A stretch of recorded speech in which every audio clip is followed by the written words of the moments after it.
Hi guys, just a quick one. This is an Audi Q3 2015. I've got a locking mechanism problem. So if I just open the boot up now, it goes up no problem. I'll just stop it there. The actual mechanism inside here is broken, which is this basically. So this is where your latch goes, which is just there. This is bolted in the car with 2 bolts, one there, and it gets plugged in with 1 wire just there.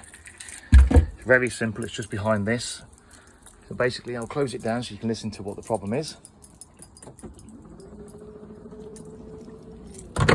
So the lock goes in and it pulls it across to the right. So that is the current problem. So basically, this is my wife's car by the way, that's why I've got Minnie Mouse on there. This, when you close it, your latch goes over this, then this pulls across so you can't actually wedge it open with a crowbar. So all you need is a flat-ended screwdriver. You pull these away. As you pull them away, there's little latches like that, and basically take your screwdriver behind and you lever them up all the way down. Put your hands in and basically pull this off, and this whole unit, including this plastic at the back, just be careful of these little tabs. You want to make sure you don't break them either side, but this whole thing comes off. Now in here is a little magnet. It's got a wire. The wire will unplug from the car. It comes out of here somewhere and it plugs into it, and the little magnet tells the car that the boot is locked. So that other mechanism then locks across, which is that, to tell the car it's now closed and it's now secure, so you can't wedge it open with a crowbar. So I'm just going to carry on doing that. So you have to bear in mind my crappy video in there. I need a tripod really, but I'm trying to do this with one hand on your driveway. So basically you put it under like that and you wedge it and you'll hear them crack. So we'll go down to here where I've not done yet. There's one.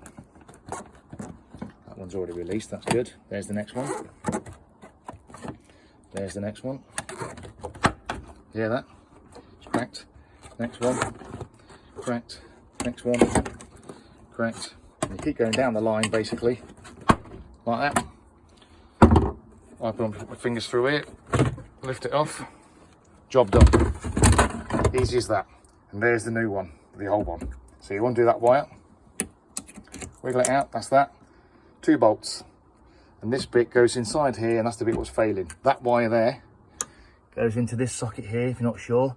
So when it opens, the lock goes in, that magnet just there and there, splits, and it tells the car, sorry, there and there, tells the car that the door is locked. So before you put this back on, just make sure that wire is reconnected, and basically just push it back down and click it all back in, and just peel these back so you don't see the metal anymore when you're finished.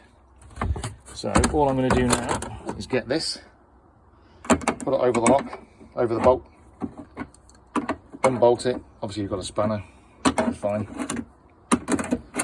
Unbolt it like that. I'm not going to put the whole car together, so I want to be able to test this system. And for some reason that's not going around. There you go. So yeah, undo it. Obviously these need to be located correctly, otherwise the lock might end up not closing properly. If you see it, it kind of sits quite loose and low, and it wants to sit more like that in the middle. So make sure when you're screwing it on, these are all lined up. So get rid of that. Replacement. This is second hand, £73 by the way. Audi want about £300 for this, and it literally will take me no more than, I don't know, it's took so far 4 minutes to repair it so far. I'll just hold it with my phone. So I'm going to get this lined up, so that lock is lined up with that, so I know the lock's going to go in the same spot. And see this one's out of sync, just going to move it like that and then adjust it so it is in sync. So it's probably like that. So look, it's nice and flush with each bolt. Look, there's no overhangs, no nothing.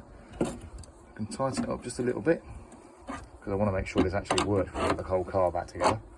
But I want it tight enough so that I don't ruin the lock when it comes down. Obviously a spanner's probably really the best bet, but I couldn't find mine, so this is what I'm using currently. And basically I plug this back in, just slot it in there. There's 2 little tabs there either side if you want to undo it. Those little tabs there, you just pinch them and come off. So I'm not going to worry about that for now.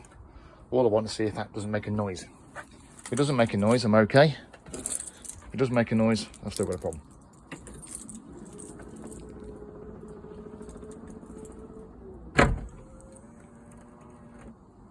Fixed. Perfect, it's working perfectly. All I've got to do now, I'll have that as a spare part. Basically all I've got to do now is get rid of them. I'm going to slide this back on, onto there with the wire, plug the wire back in, just don't forget, like I say. It's a bit too short to do it one-handed, so I'm not going to. Plug that back in there. Basically, I line this back up. Just make sure that's not... Have I just done that? I don't know how the hell I've just done that. There you go. So line this back up, make sure they're like that, make sure these ones are like that, and basically just, once you plugged it in, push it down, and then you just flap this rubber all the way back over there. Problem solved. Thanks for watching.